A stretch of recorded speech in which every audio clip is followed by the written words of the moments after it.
So let's dive into the reasons why practices have failed in digital marketing in 2024. So what are the 5 reasons? 1, ignoring Google's core updates. So, and I'll dive into each one of these. I'm just going to talk about them right now, and then we'll go into each and every one of these. Failing to optimize for local SEO, lack of mobile optimization, underestimating high quality content, and failing to measure and analyze performance.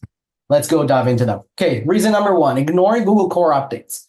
So what are core updates? Google regularly updates our algorithm, making sure that they improve the quality of results, right? About 19.2 million websites are at a daily risk of being dropped from the Google indexing. What does that mean? That Google indexes your website and you actually are able to be invisible. There are so many websites out there right now that are at risk of actually being dropped from Google search. That means they're not even going to show up.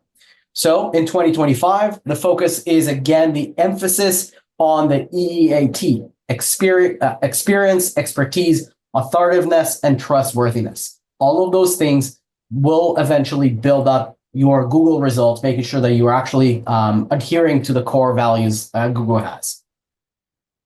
Why do Google core updates matter? So first of all, if your website doesn't adhere to those factors, it could suffer from low ranking, reduced traffic, or even not even being visible on Google. So at the end of the day, that is potentially low patient leads for you. Right now, just so you know, competition-wise, there is 1.13 billion websites worldwide. All of those trying to get indexed, trying to get top of site of Google. Websites across many industries are generally, facing penalties and being removed from Google because of the Google updates, right? So Google want to make sure that they can trust your information, that they can trust everything that you have. So Google reviews, testimonials, content that is authoritative and good for you there is important on your website. So keeping up with all those Google core updates is key.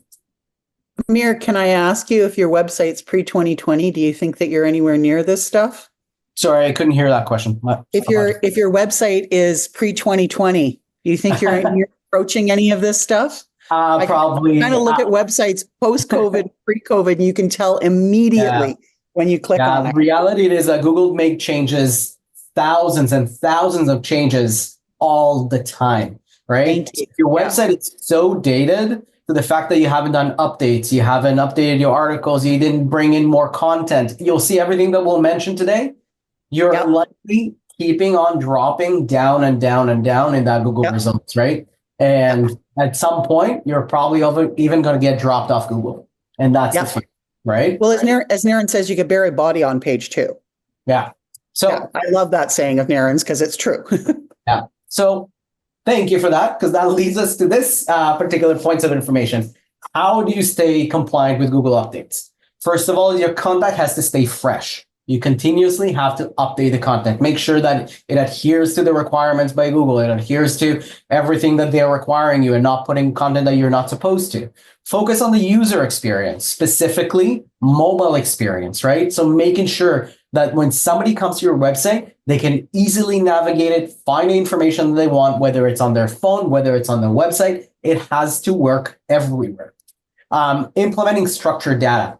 Google is not a human. It is an algorithm, right? So having the ability for Google to read your information, understand what it's all about, and then provide appropriate information to people who are searching for it is their key work. So if your information is not structured in the right way, you're likely not going to show up again in the right results for your viewers.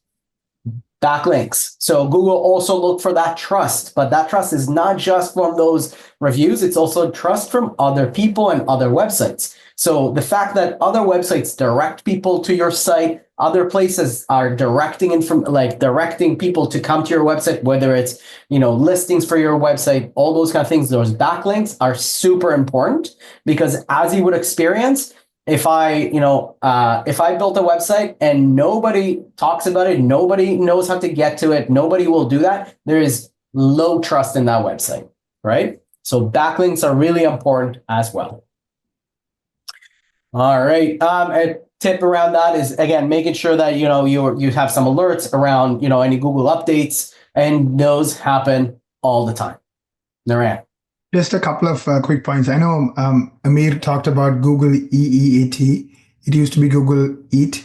So the way we do this is, there are 14 teams, and 9 of those teams are taking care of a piece of what Google cares about, because it's just almost become impossible for one person or one team to know everything. Google is making 3,000 changes a year. That's almost 10 a day. And Google is in the business of, like Amir pointed out, disqualifying you, right? Every day they are disqualifying 13.2 million websites completely. Not just, oh, I only disqualify one page from your website, but those 13 million websites are kicked out of Google Index. So you have to really take it seriously if you want to play this game of like dominating Google. But it can be done. But you have to do it, and you have to do it the right way. Yeah. Perfect. Reason number 2, failing to optimize for local SEO. Why local SEO for dental is so important. First of all, is the ability for people to find you when they're near you or they're around your area. So that's a really key piece for SEO. Sometimes people are searching for dentists near me. That is the basic search, right? So Google knows where you're searching for, right? Like we're all known where we are these days. That's the reality of the internet. But also Google want to provide you the right websites when you're searching for that. So when you're searching dentist near me, you as a dentist in Los Angeles, for example, you want to make sure that your website comes up in that local SEO experience, right? So making sure that that is focused on localizing. Again, for that near me search, generally, again, 90% of the searches starting online, it's really key to make sure that people are knowing and are close to their services. What happens if you don't optimize? Generally, your results will not show up in your local search. So people who are searching in your area, you're not going to show up as well for them, right? Other businesses who are optimized for local SEO will show significantly higher than you, and you'll be, I guess, kind of lost in that blunder of localization, right? So that's a really key for local SEO. Common likely also mistakes to avoid. Yeah, Naren? Yeah, just real quick. Local SEO is becoming really, really big. So in other words, if we are getting, let's say, 100 new patients for a client, we are noticing almost 35 to 40 is coming from what we call local SEO. But they are kind of conjoined twins, like they are, joined in the hips. In other words, what you do for regular SEO is what drives local SEO as well. But you have to do few additional things, like what Amir alluded to make sure that, local SEO is also like kicking in all cylinders. But it's really, really important for you to continue to pay attention. And one of the things that we do is in our monthly reporting, we track all kinds of data, including data that's very specific to local SEO. Yeah. So some things to consider and avoid when you're looking at local SEO, right? One is an inconsistent NAP information. I'll cover what that is in a second, but generally that is your information across the word for your business data. Neglecting your Google, I'm going to get into NAP in a second in the next slide. So I'm preemptively saying that. Next is neglecting your Google business profile, right? That's another place where your information is super important to be accurate and the same as everywhere else, because that's the whole idea around NAP. Your information must be the same, whether it's your name, whether it's your phone number, what's your address, it all has to be exactly the same. And then the other piece around that local SEO is not managing Google reviews again, or reviews in general. They're critical for that localization, critical that you respond to reviews, that you actually are active with reviews, that you're getting reviews all the time. That's a key piece. So what is NAP? So let's go a little bit about, again, example of what NAP looks like. NAP stands for name, address, and phone number, right? So that is something that you have to have pretty much the same across the board anywhere your website is being linked to, listed on, whatever that is. It needs to be as accurate as possible. So first is the name. You can see that this particular customer of ours, Life Smiles Dental Care. If this name in another website would have been Life Smiles as one word, that would not be a NAP consistency. That will be an inconsistency. So making sure that those are actually accurate. Address the same, always the same standard, the same structure, as well as the phone number. We have to make sure that is the same, because that helps Google not be confused and think that there's something wrong with the communication for that business. Everything that Amir is talking about is so critical, especially like NAP. I know people say, "Oh yeah, I go in and I take care of it once and I'm done." No, it's not done. You have to be at it, be at it, be at it, because internet is a very vibrant thing where there's no one set of rules and one set of order. Like everybody can do whatever they want. You as the business owner now have to work with all these people who have your information and make sure it's consistent. So the way we do it is we use a combination of technology to find problems and then real people to fix problems. Sometimes it's about sending an email, merging two profiles. Fixing is the hard part, right? Knowing what's wrong is kind of easy. Doing something about it is where it gets tricky. So now let's dive into why reviews matter. Again, part of that consistency.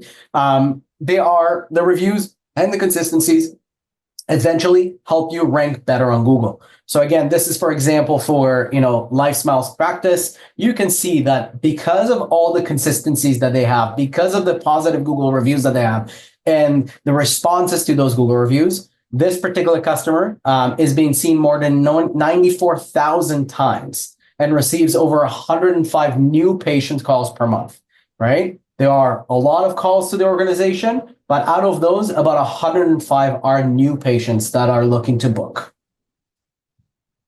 All right, reason number 3 where we're failing, lack of mobile optimization.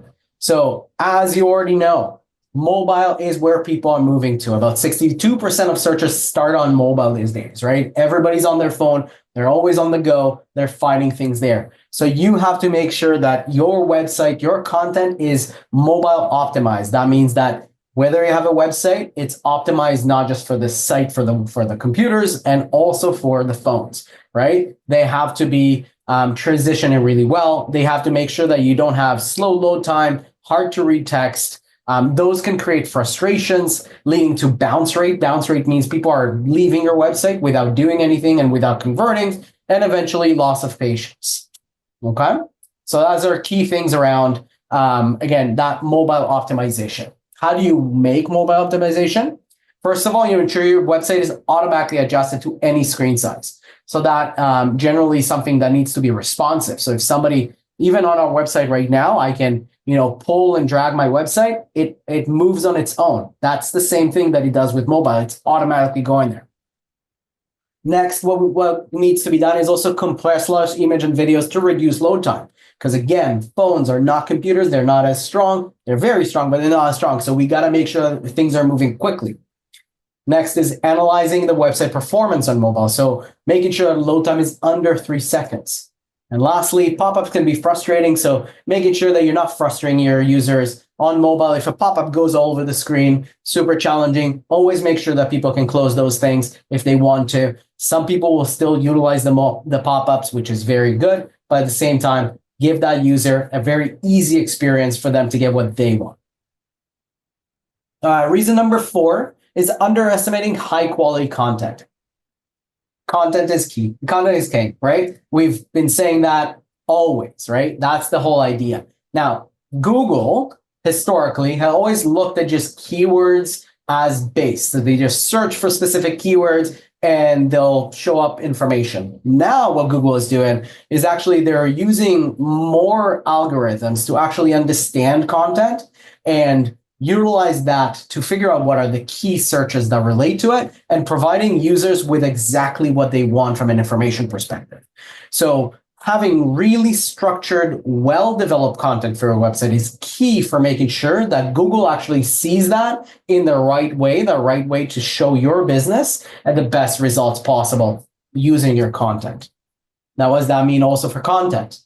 High-quality content helps establish authority, your depth and professionalism, engage potential clients, and improve your overall SEO.